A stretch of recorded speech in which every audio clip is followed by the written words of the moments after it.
OLX और park wheel पे गाड़ी का रेट 40 लाख है, वही गाड़ी आपको लोकल मार्केट से 38 की मिलेगी। अगर यही गाड़ी आप सेल करने जाएं तो ये 36 की भी सेल नहीं होगी। दिस इज एंकरिंग बायस। दरअसल गाड़ी की कीमत 36 ही थी, लेकिन आप 40 का हिसाब लगा के बैठे थे, यानी आपने अपने आप को 40 लाख के साथ एंकर किया था। एंकरिंग बायस इसी को कहते हैं कि आप पहले एक चीज़ का हिसाब लगाते हैं, फिर उसी के हिसाब से दूसरी चीज़ों का मवाजना करते हैं। ये दोनों चीज़ें गलत हैं। यानी कि मैं पहले एक बात पे यकीन कर लूँ, फिर उसी हिसाब से लोगों को जज करना शुरू कर दूँ। आप अपनी अम्मी के साथ बाजार से कपड़े लेने जाते हैं, दुकानदार 5,000 का सूट बताता है, आपकी अम्मी 1 घंटा बहस करने के बाद 4,000 का ले आती हैं। दिस इज एंकरिंग बायस। आपको ऐसा लगता है कि आपने 1,000 रुपये डिस्काउंट करवाया, लेकिन हकीकत में अगर आप यही सूट मार्केट में दूसरी जगहों पे पता करें तो मुमकिन है वो 3,000 रुपये में आपको मिल जाए, लेकिन आपने अपने आप को गलत जगह पे 5,000 के साथ एंकर किया था।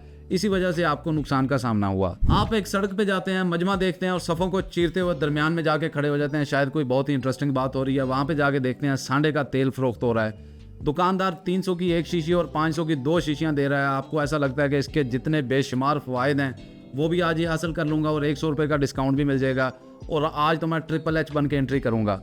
लेकिन हकीकत में ना तो वो तेल आपके किसी काम का है, वो एक धेले का भी नहीं है, और ना ही आप इस तेल से HHH बन सकते हैं। HHH बनने के लिए अच्छी खुराक और वर्जिश की ज़रूरत है, जो कि करना बहुत मुश्किल है। तेल से HHH नहीं बन सकते।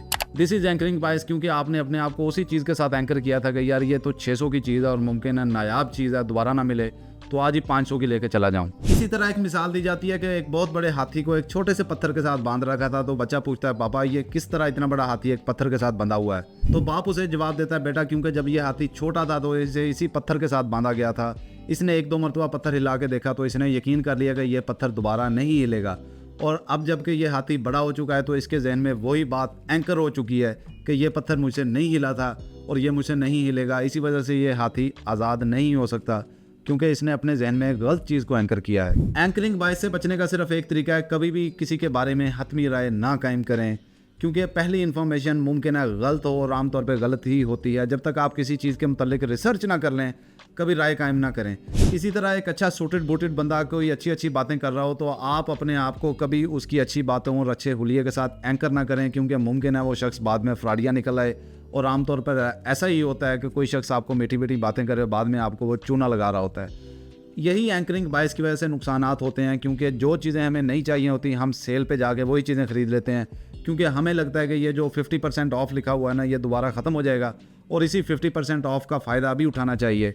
गैर ज़रूरी चीज़ें आप ख़रीद लेते हैं, गैर ज़रूरी तौर पे अपना नुकसान करते हैं और गैर ज़रूरी तौर के ऊपर आप लोगों को जज करते हैं। तो एंकरिंग बायस से बचने का सिर्फ एक तरीका है कि हमेशा रिसर्च करें। किसी भी फर्स्ट इन्फॉर्मेशन पे आंखें बंद करके कभी बिलीव ना करें। जो आपको वालिदैन बताते हैं, जो आपको स्कूल में उस्ताद ने बताया, जो आपको किसी ने भी बताया, कोई फ़िलासफ़र, कोई मोटिवेशनल स्पीकर, कोई मेरे जैसा मुबल्लिग बिला वजह का, अगर आपको कोई बात बता रहा है तो हमेशा उसको काउंटर वेरीफाई करें और उस वक्त तक उस पर यकीन ना करें जब तक आपके पास कोई एविडेंस ना हो।